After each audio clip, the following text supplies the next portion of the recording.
أعوذ بالله السميع العليم من الشيطان الرجيم. بسم الله الرحمن الرحيم. السلام عليكم ورحمة الله تعالى وبركاته. الحمد لله رب العالمين.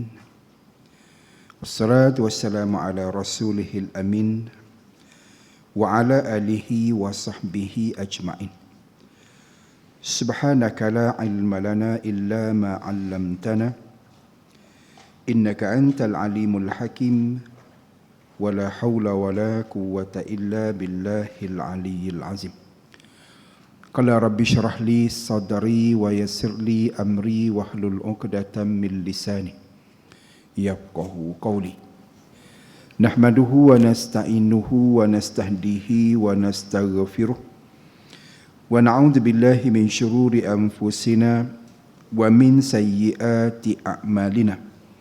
من يهده الله فلا مضل له ومن يضلله فلا هادي له. والصلاة والسلام على رسول الله وعلى آله ومن والاه.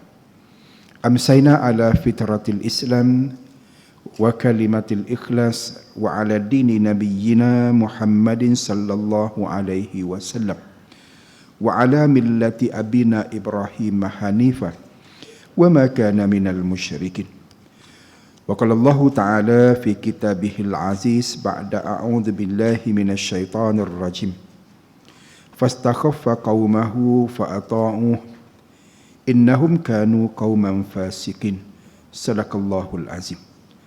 Allah Subhanahu wa taala berfirman pada ayat yang ke-54 dalam surah Az-Zukhruf yang bermaksud dengan yang demikian maka Fir'aun memperbodohkan kaumnya lalu mereka mematuhinya.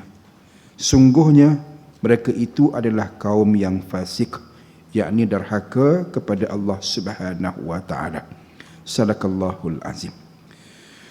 Yang saya muliakan Al-Fadil Tuan Pengerusi Surau Ad-Diniyah yang juga pengerusi Pusat Tahfiz Ad-Diniyah bersama seluruh jawatankuasa pengurusan dan juga pengimarahan untuk kedua-dua entiti yang sangat bermakna bagi masyarakat PBS 2A ini.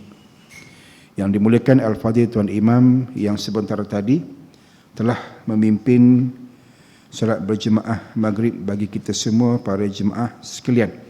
Mudah-mudahan Allah Subhanahu wa taala menerima ketaatan dan penyerahan diri kita dalam solat maghrib tadi sebagai suatu penerimaan yang membawa kepada nilai ibadah yang terbaik pada Allah Subhanahu wa taala yang dapat kita persembahkan kepadanya.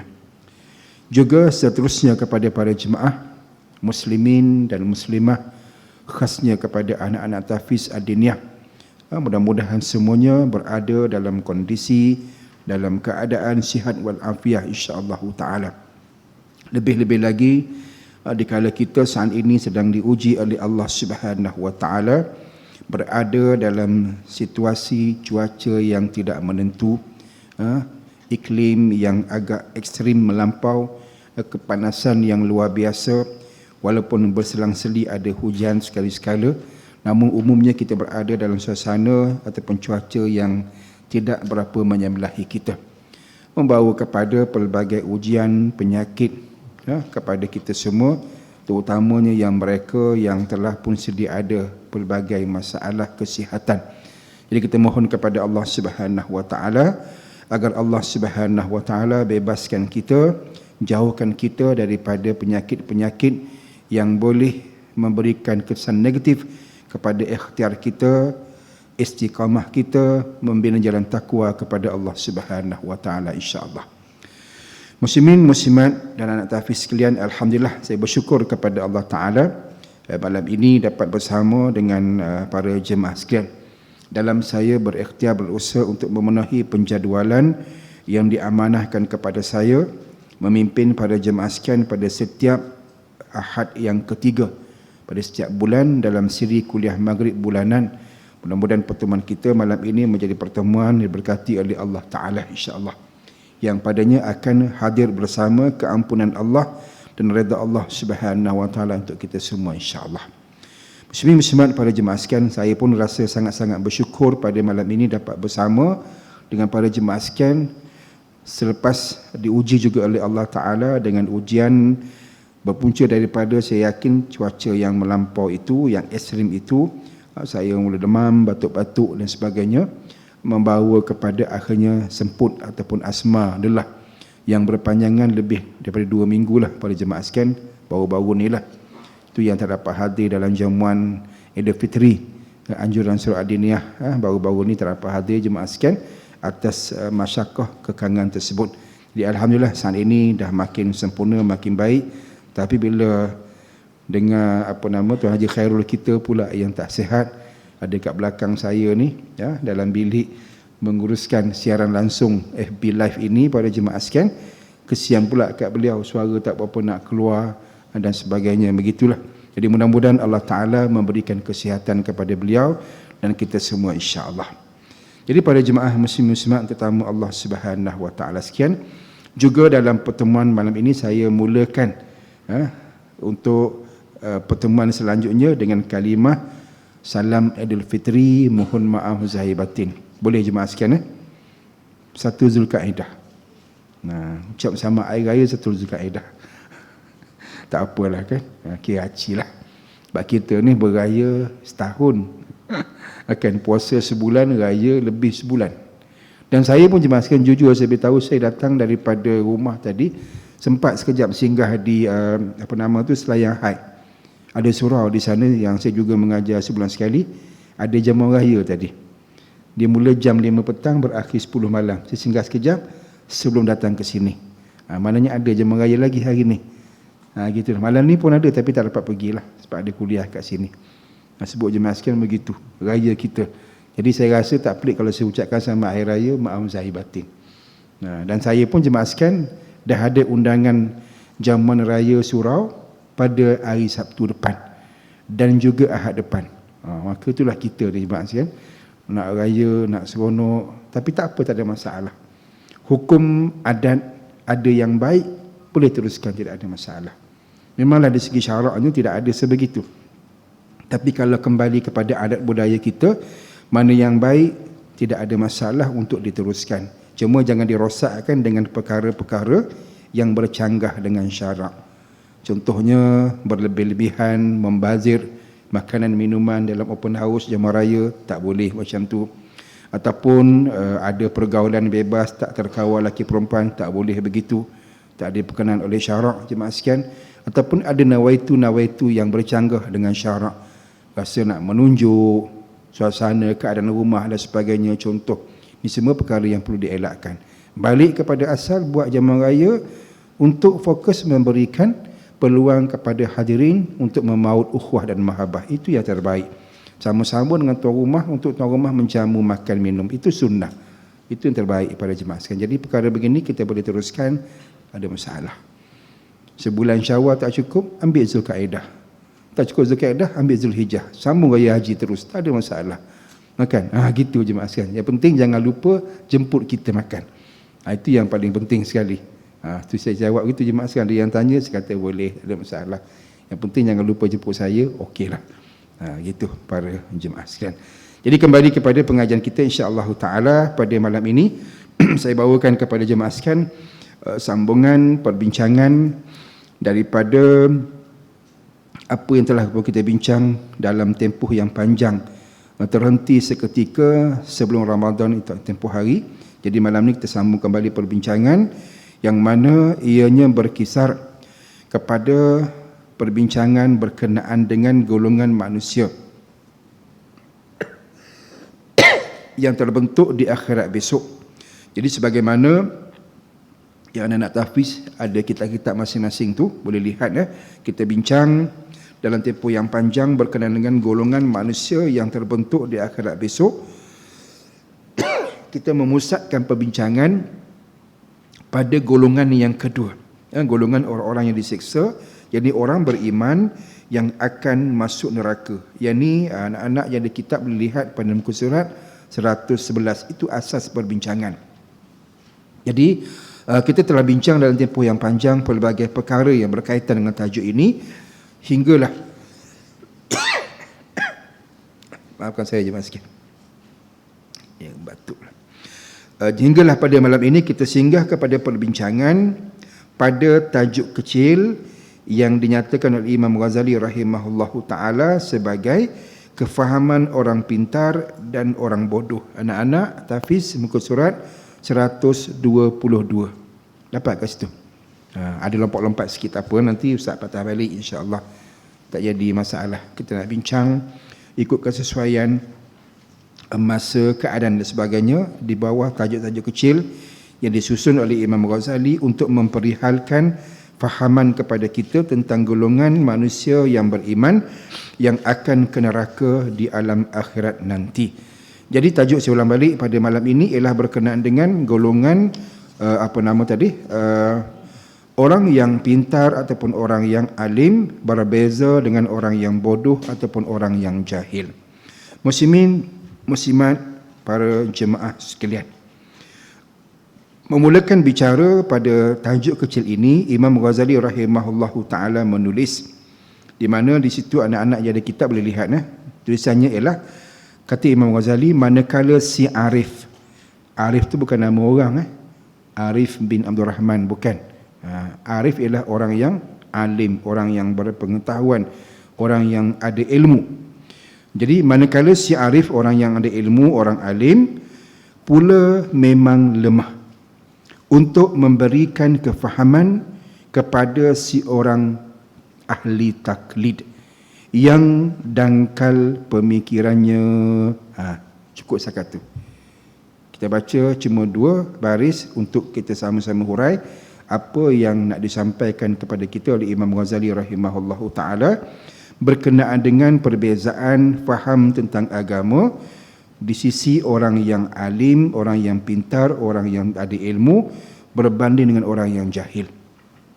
Jadi kata Imam Ghazali rahimahullahu taala pada jemaah sekalian, orang yang alim itu akan lemah. Lemah maknanya akan berdepan dengan kepayahan. Banyak susah payah untuk orang alim berkenaan memberikan kefahaman kepada orang taklid. Orang taklid maknanya orang yang jahil, sebab dia mengikut. Dia tak tahu, dia kena ikut. Itu maksud dia. Yang mana orang taklid berkenaan, kata Imam Ghazali, dangkal pemikirannya. Dia tak banyak berfikir. Dia lebih kepada mengikut. Apa benda pun ikut. Hukum hakam, tidak ada kajian apa-apa, ikut. Itulah namanya taklid. Jadi pada jemaah sekalian, perkara yang diangkat dalam perbincangan ini oleh Imam Ghazali rahimahullahu taala ialah berkenaan dengan bagaimana orang yang tahu tentang agama, tentang Islam, dia akan berikhtiar memberikan kefahaman kepada orang yang tak tahu. Itu maksud dia. Maknanya orang yang ada pengetahuan berikhtiar nak kongsi pengetahuan dengan orang yang tidak ada pengetahuan. Yang mana orang tak ada pengetahuan berkenaan orang jahil itu, ia berada dalam keadaan pemikiran yang tidak sebagaimana orang yang tahu, orang yang alim. Apa sebab begitu? Orang alim nak selamatkan orang jahil daripada hidup dalam kegelapan, dalam dosa. Itu yang hidup mengajar tu. Beritahu ilmu, kongsikan pengetahuan dan sebagainya. Maksudnya macam tu pada jemaah sekalian.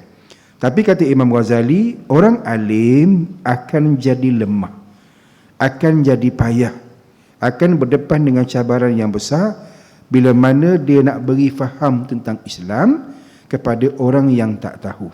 Itu asas perbincangan dia. Boleh faham saya kata pada jemaah sekalian? Maksudnya bahawa tugas nak menyampaikan ilmu, berkongsi ilmu, pengetahuan bukan tugas yang mudah. Siapa-siapalah, mana-mana guru sekalipun, mungkin termasuk saya bercakap sekarang ni macam ni lah. Jadi payah sebab apa? Sebab kefahaman itu tidak sama. Yang menyampai, yang berikan perkongsian, kefahaman tidak sama dengan yang mendengar, yang nak belajar tentang apa yang difahami oleh guru yang mengajar. Boleh faham jemaah sekalian? Dia tak sama.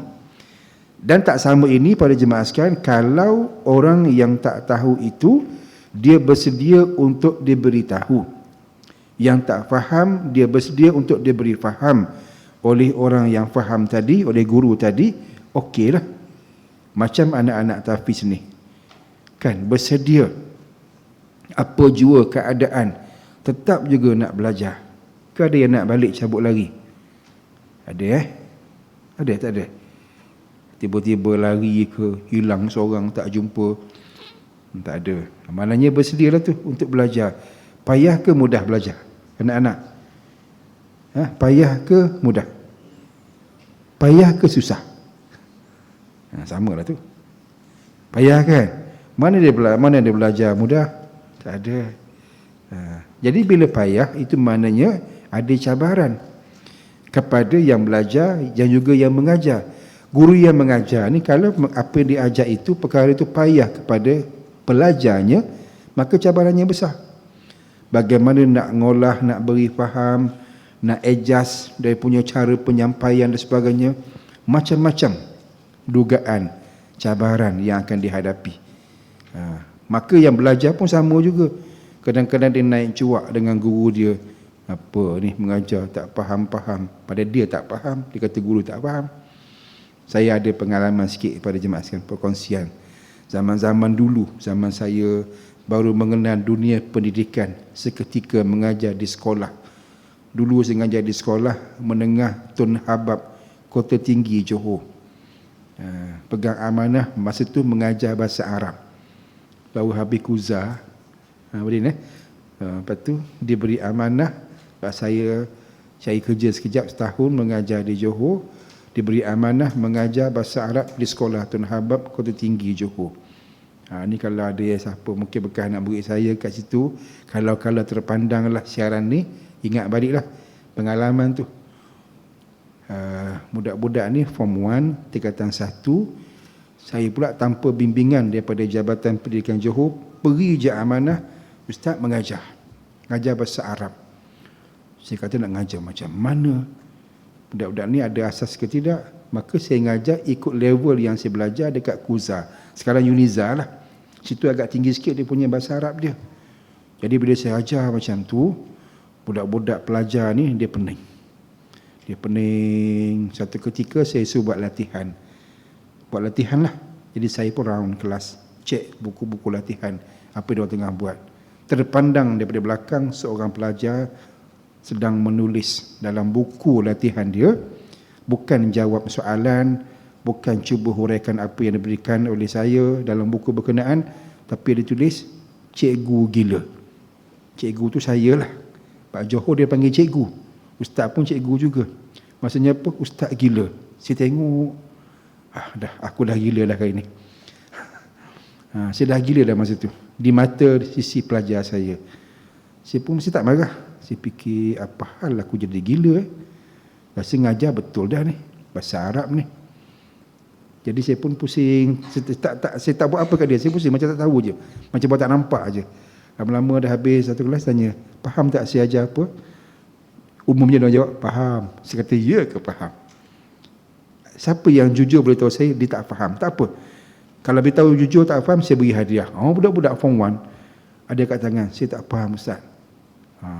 Betul lah dia kat tangan tu, dia tulis cikgu gila saya. Mana dia ada masalah, tak faham. Saya pun kata, okey tak apa. Saya cuba memberi faham. Nak sebutnya hadirin sekian, payah kan? Sebab mereka berdepan dengan satu ilmu baru yang tak pernah jumpa. Saya pula tidak ada guideline yang lengkap, yang tepat nak mengajar bahasa Arab pada pelajar sekolah menengah tingkatan 1. Bertembung sungguh. Jadi payah. Tapi tahap macam tu tak apalah. Tahap sikit-sikit. Jadi dia kata saya gila, okeylah, tak ada masalah. Yang tu pada jemaah sekalian saya nak sebut cabaran. Jadi yang tu pada saya sangat kecil, compare dengan apa yang saya alami. Ni tuan-tuan, sahabat-sahabat saya kat sini pernah dengar cerita saya. Yang saya alami sewaktu saya masih lagi diamanahkan sebagai pensyarah di UNI KL. Sebelum saya diberhentikan 2018. Awal 2016, saya satu ketika, jemaah sekalian, ni pengalaman, perkongsian. Satu ketika dalam minggu orientasi, saya diberikan amanah untuk menyampaikan ceramah pada sebelah malam. Seminggu tu orientasi tu ada macam-macam dia punya slot dia lah. Termasuk antaranya saya diberi amanah untuk berceramah lah, beri macam kuliah maghrib jugalah sebelah malam kepada pelajar baru dan juga kepada orientation committee lah, tentang kuasa orientasi. Jadi kebetulan malam tu slot saya, amanah saya bawa tu berlangsung dalam keadaan saya ada modal lebih sikit untuk bercakap, sebab siangnya, waktu paginya hari berkenaan ada satu slot tarian Zumba. Dia bukan tarian, dia panggil apa? Senaman, exercise. Zumba, tahu Zumba tu sekian Bukan zombie, zombie tu yang ngungsik, yang hantu tu. Kan yang makan otak tu kan, tu zombie kan. Ni lain, ni Zumba. Zumba ni dia buat exercise, tapi dia macam menari, dia ada music. Itu Zumba. Jadi yang berlakunya pada masa itu ialah senaman Zumba tu dipimpin oleh seorang instruktor perempuan di Padang, tapi dia buat mini stage kan. Depan dia tu pakaian exercise lah, pakaian yang memang tak lulus lah lagi syarak kita ni. Jadi saya tahu benda tu, saya ada dapat maklumat yang betul pada saya. Jadi pelajar perempuan duduk kat depan, ramai lah, duduk soft depan lakinya, soft belakang ni pelajar lelaki. Dia bagi macam tu. Saya kata haru biru betul, mana boleh. Dah lah cara Zumba tu tak betul, susun atur soft pun tak kena. Patutnya perempuan di belakang, lelaki kat depan. Tapi kalau lelaki kat depan lagi haru biru, sebab instruktur perempuan nungging-nungging depan dia, sama je. 2 kali 5 memang tak betul cara dia. Jadi saya dapatlah peluang untuk malam tu saya nak counter balik. Saya nak menegur bahawa apa yang berlaku pada siang pagi itu tak betul, salah. Walaupun matlamat untuk kesihatan. Saya tegurlah, saya kata kita ni hidup dalam masa yang singkat, sepatutnya tidak ada ikhtiar ataupun sebarang cara usaha untuk mencipta jalan-jalan dosa, jalan-jalan ke neraka. Patutnya ambil masa yang telah berikan usia yang singkat ini untuk mencipta jalan-jalan pahala untuk sampai ke syurga. Itu je. Saya bercakaplah si hurai. Jadi nak sebutnya pengalaman saya selepas itu, dalam masa kurang lebih seminggu, mereka terlibat tadi, ada WhatsApp group khas yang mereka kat situlah mereka berkomunikasi, mereka duk kutuk saya, hina saya dan sebagainya. Sampai tahap dalam tulisan-tulisan WhatsApp mereka ni, yang saya tahu ada WhatsApp tu pula jemaah sekalian, di kalangan mereka 20 orang pelajar orientation committee bersama dengan staff lah. Ada 3-4 orang kot staff, tak salah saya. Dalam tu mereka bincang tentang saya lah, duk kutuk saya dan sebagainya. Sebab mereka ni geram dengan apa yang saya tegur tentang Zumba tu lah. Tapi kuasa Allah Ta'ala, dalam kalangan mereka 20 orang pelajar ni jemaah sekalian, ada seorang yang berpaling tadah. Dia bocorkan WhatsApp group tu isinya kepada saya.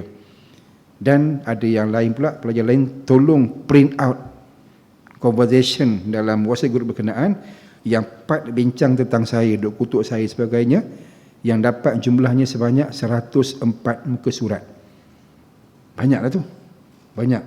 Jadi kontennya kurang lebih nak beritahu dalam tu, ustaz celaka, ustaz babi, ustaz anjing, ustaz iblis. Saya lah tu.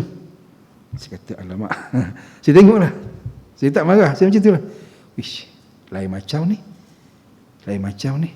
Termasuklah yang sampai isteri saya menangis. Kan dia tulis kat situ, masa tu anak saya bongsu baru lahir. Dia kata apa? Dah lahir dah anak anjing. Sampai tahap itulah. Dia punya marah sebab saya nak perbetulkan perkara yang tak betul. Nak beri kefahaman pada apa mereka tak faham. Saya kata aku buat benda baik dah. Cuba nak perbetulkan kesalahfahaman tentang agama. Ini hasilnya. Jadi ada juga segolongan pelajar lain pula kesian kat saya kot, tolong saya, bawa saya pergi balai polis, buat report polis. Buat report polis sebab kes itu. Polis pun tanya, cik report apa ni? Report, inilah bendanya. Terkejut polis. Tak pernah saya ambil kes macam ni. Kan? Jadi ada report polis. Jadi pelajar-pelajar yang support saya ni kata, ustaz, bawa kepada atas, kita saman dia orang ni yang buat kat ustaz. Saya kata tak payah saman-saman lah. Saya simpan report ni, kalau mereka lebih, kita lebihlah sikit. Agak-agak kalau mereka lebih dengan saya, mungkin nak langgar saya saya gunalah report polis tu, protection, itu je lah. Walaupun apa dia buat tu berat, pada jemaah sangat-sangat berat. Sampai tahap itulah.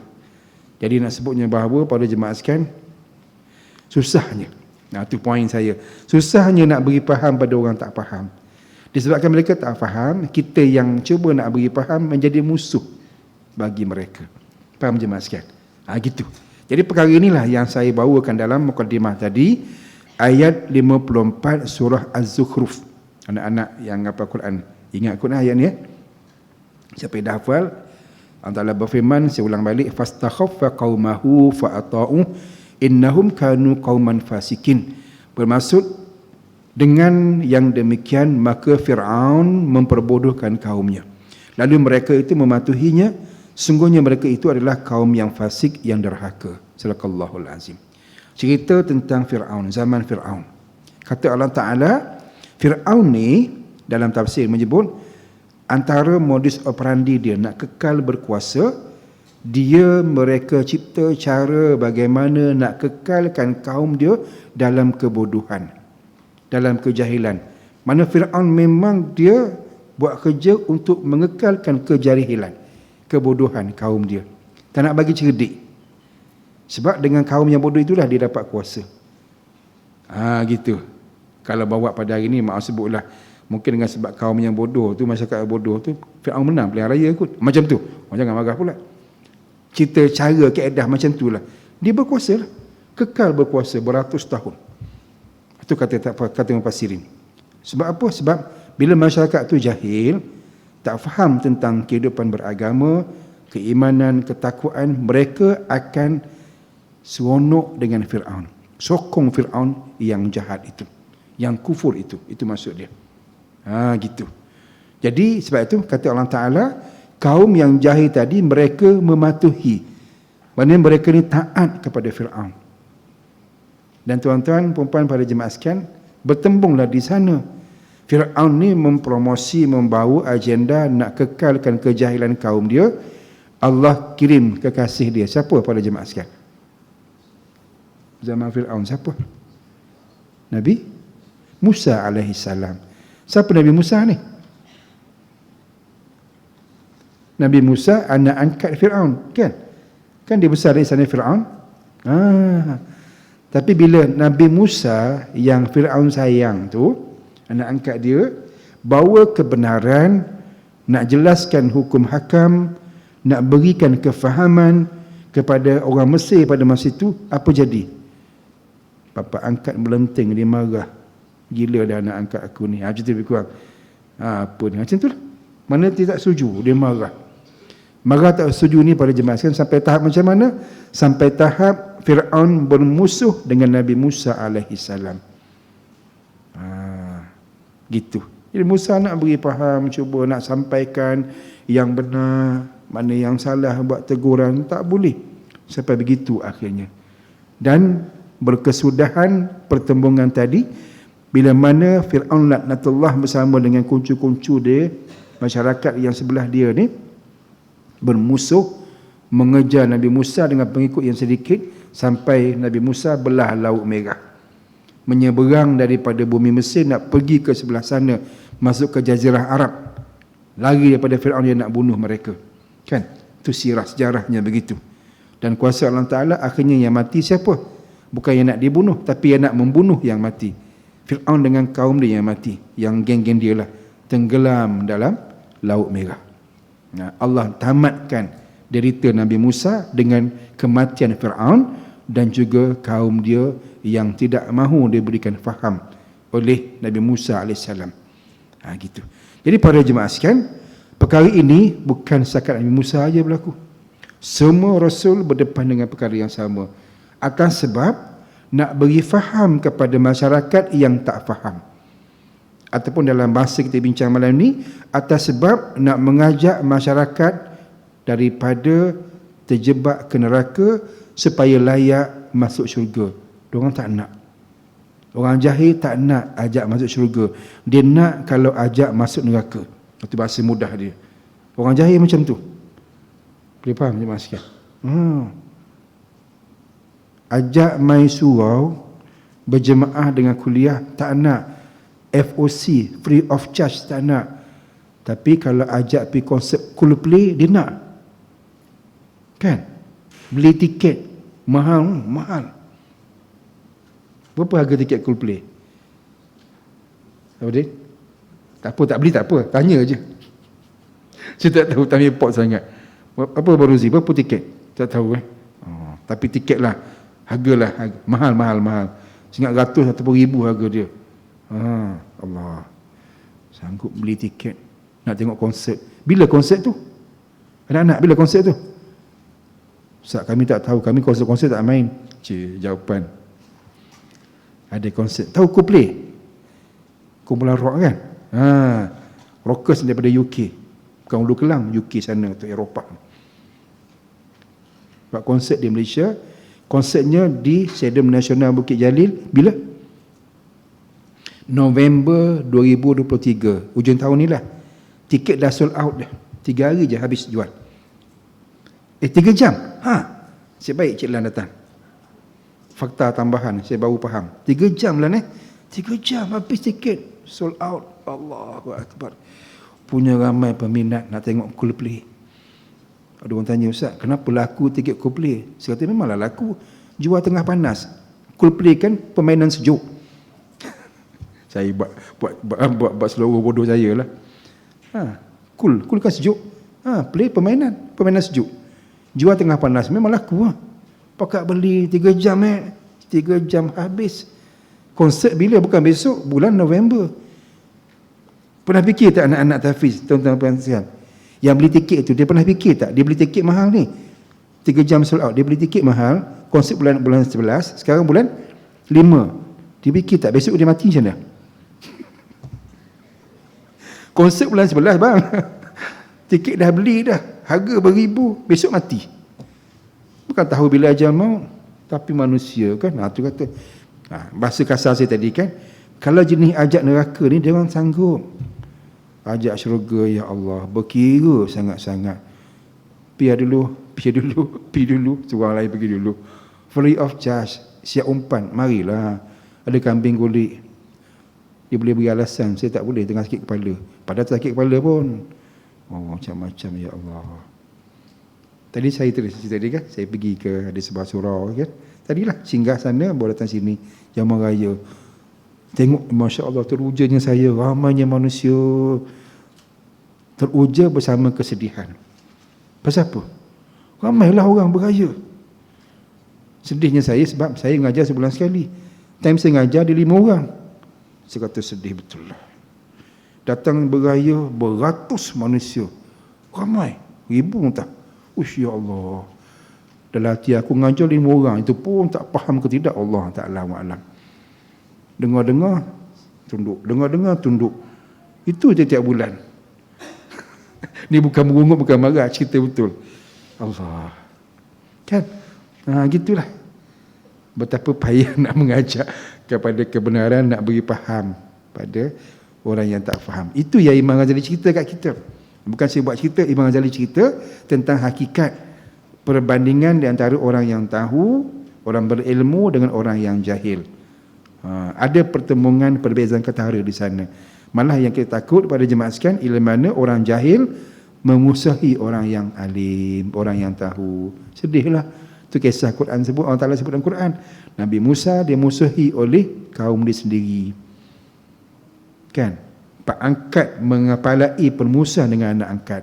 Okey lagi. Nabi Ibrahim AS, siapa yang mengepalai permusuhan terhadap Nabi Ibrahim? Ayah dia sendiri. Marah ke anak, ajak kepada kefahaman Islam yang tepat, akidah yang sahih. Marah dia. Sanggup pakai kaum dia campak Nabi Ibrahim dalam unggun api yang sebesar bukit tu. Masya Allah. Bakar Nabi Ibrahim. Allah tak izinkan api membakar kan, maka tak hangus. Allah. Nabi Ibrahim, Nabi kita Muhammad SAW, para jemaah sekalian, sama juga. Lahir di Mekah, membesar di Mekah, sampai usia 40 tahun di Mekah, Allah tabarkan sebagai Rasul. Apa jadi? Baginda yang dimuliakan, digelar sebagai Al-Amin. Sebab baginda ni baik sangat, jujur, sangat-sangat baik. Tiba-tiba sebab bawa kebenaran, cerita beritahu pakcik Abu Lahab kan. Sahabat-sahabat dia cerita, kaumku sekalian, yang kau orang duk sembah-sembah berhala ni salah. Tak betul. Berhala tu tak ada apa-apa kuasa pun. Itu syirik tu tak boleh. Sembah Allah ni direct kepada Allah. Oh, dia marah melenting. Apa Muhammad kata apa Abu Lahab? Geng dia, kau dah gila apa? Inilah agama nenek moyang kita. Kau ni dah derhaka pada nenek moyang ni. Gitu lebih kurang. Oh, marah. Rasulullah nak cerita benda yang betul. Yang diorang buat tu salah. Dalam Kaabah ada sebanyak 360 ekor. Ekor apa panggil? Patung berhala. Apa penjodoh bilangannya? Buah. Biji. Mana banyaknya berhala. Oh, gitu. Kan? Tahu tak sejarah bagaimana masyarakat Arab jahiliah? Mereka ni punya jaga berhala kan.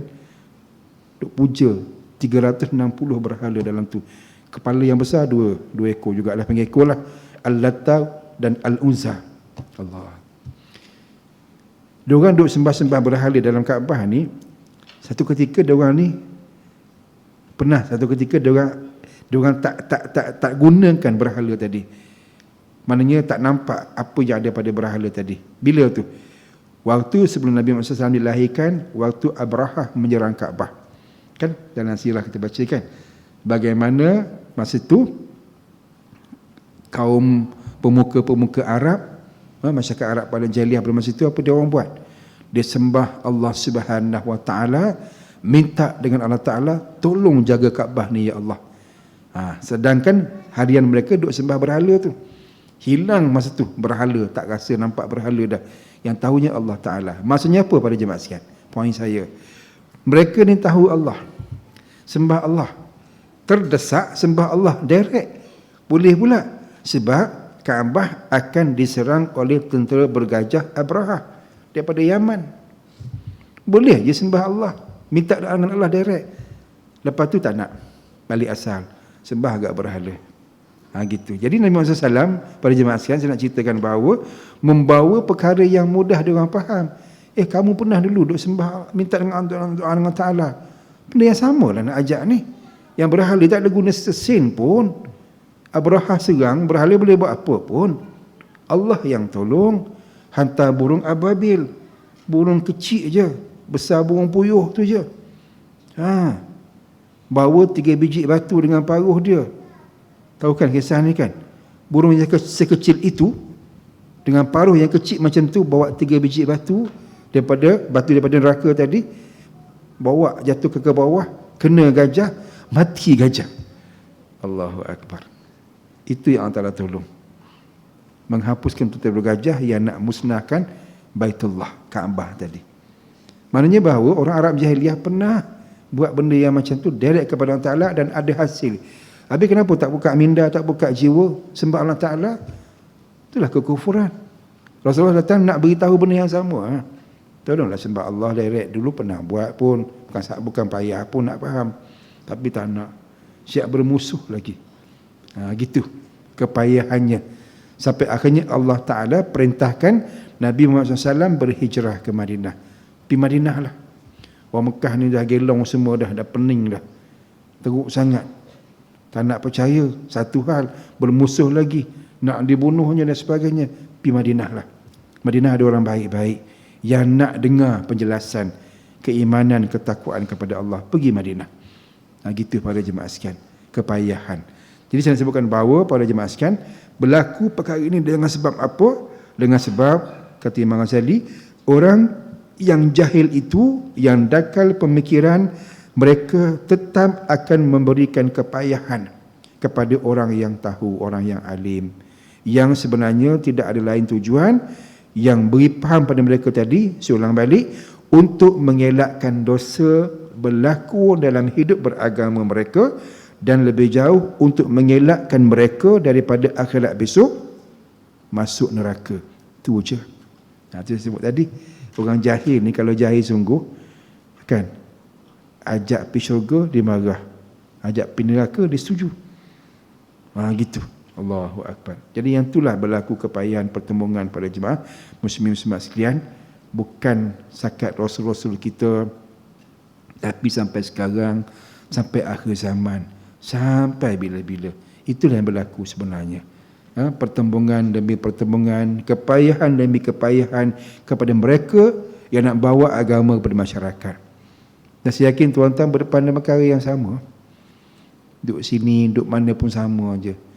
Kan, surau masjid tak berapa nak semarak dengan majlis ilmu. Memang dia buat, diadakan tiap-tiap hari, hadirniah buat, tempat lain pun sama, saya pergi, memang benda yang sama. Tapi hadirinnya macam itulah. Orang tak nak belajar.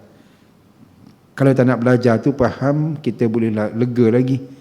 Tak nak belajar tapi tak faham apa pun, tapi tak nak. Itulah sikap masyarakat yang mengaku beriman kepada Allah Ta'ala tetapi tak faham. Akhirnya hidup dengan dosa harian, dosa-dosa harian, membawa kepada akhirnya kembali kepada Allah bila mati besok, na'udzubillah, akan ke neraka. Itu kita bincang tu. Duduk neraka Nabi SAW dalam tempoh yang panjang. 7,000 tahun kiraan akhirat duduk neraka sebab dosa masa atas muka bumi ini. Hidup secara taklid, secara membuta tuli, tanpa nak ambil faham tentang agama, akhirnya neraka.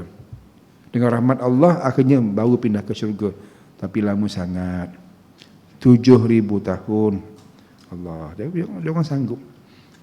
Gitu. Jadi itulah kisahnya.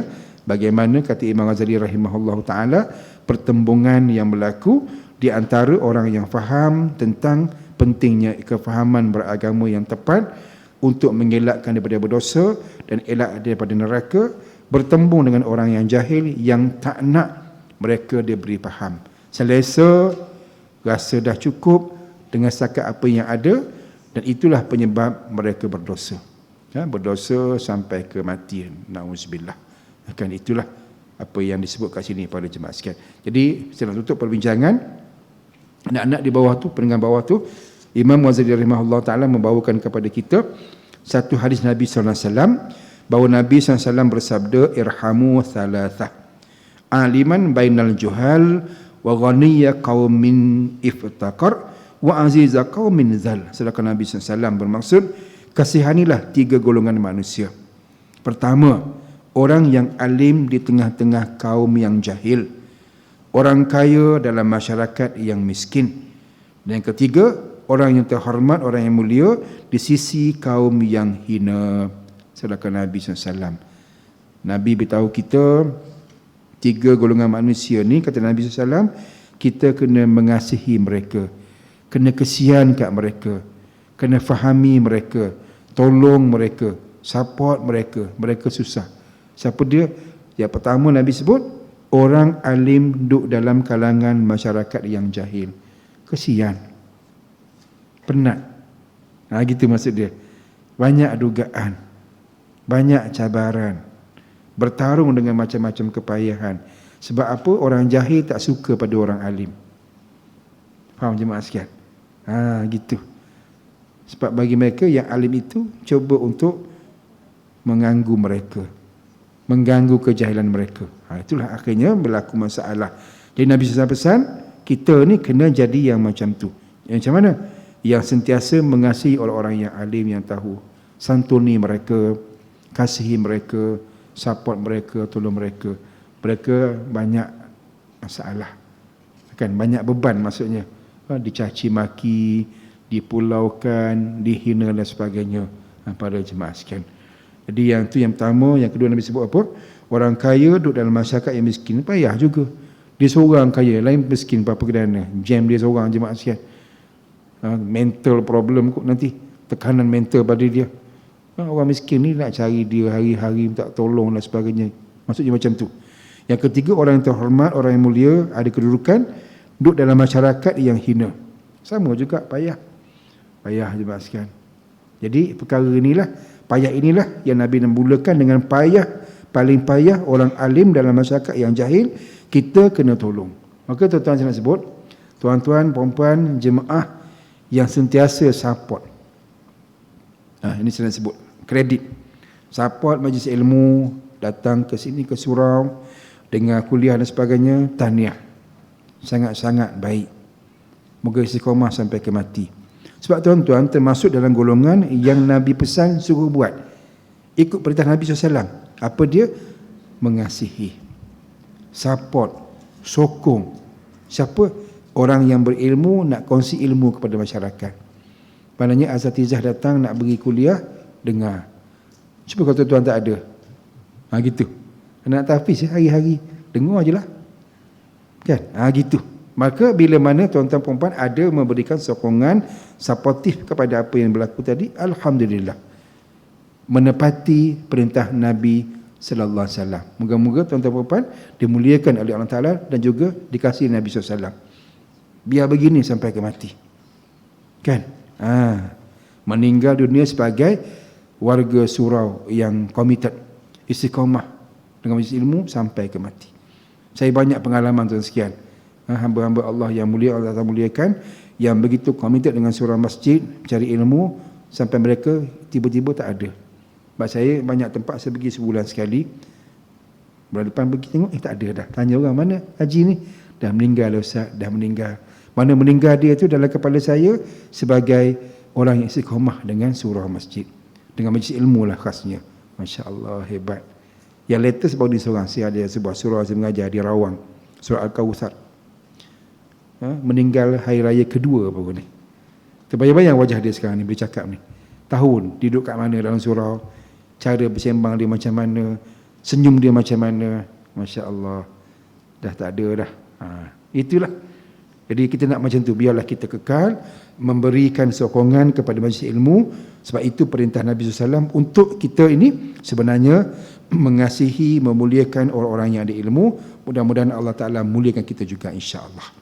Jadi pada jemaah muslimin sekian, saya kira dengan itu cukup sekadar itu untuk malam ini pertemuan kita dalam membahaskan tajuk yang saya kira kecil, akan tak banyak bahan yang diberbincangkan kat sini, tetapi memberikan faham yang banyak kepada kita, insya-Allah Ta'ala, tentang bagaimana kepayahan yang dihadapi oleh orang yang tahu, orang yang alim berdepan dengan masyarakat yang jahil, yang mana mereka cuba untuk keluarkan masyarakat yang jahil daripada kejahilan, mengelakkan mereka berdosa, dan lebih jauh mengelakkan orang jahil tadi daripada terhumban ke neraka di alam akhirat besok. Itu maksudnya para jemaah sekalian.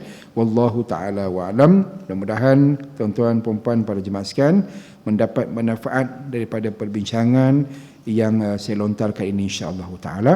Maka mohon maaf andai penghuraian, andai bicara saya malam ini tidak tepat, sukar difahami kelemahan saya. Namun jika ada kebaikan, ada manfaat tuan-tuan perempuan, anak-anak sekian, kembalikan ucapan syukur. Terima kasih yang paling banyak kepada Allah Subhanahu wa taala yang berikan fahaman kepada kita semua, insya-Allah. Wallahu taala wa alam. A'udzubillahi samil alim minasyaitonir rajim. Bismillahirrahmanirrahim. Alhamdulillahirabbil alamin. Wassalatu wassalamu ala sayyidina Muhammadin wa ala alihi wa sahbihi ajmain. Allahumma arinal haqqa haqqan warzuqna ittiba'ah wa arinal batila batilan warzuqna ijtinabah. Ya muqallibal qulub tsabbit qulubana ala dinika wa ala ta'atik. Allahumma ij'al jama'ana hadza jam'an marhuma wa tafarruqana min ba'dihi tafarruqan ma'suma. Wa sallallahu ala sayyidina Muhammad wa ala alihi wa sahbihi wa sallam walhamdulillahi rabbil alamin. Aqulu qawli hadza astaghfirullahal azim li wa lakum. Wassalamu alaikum warahmatullahi taala wabarakatuh.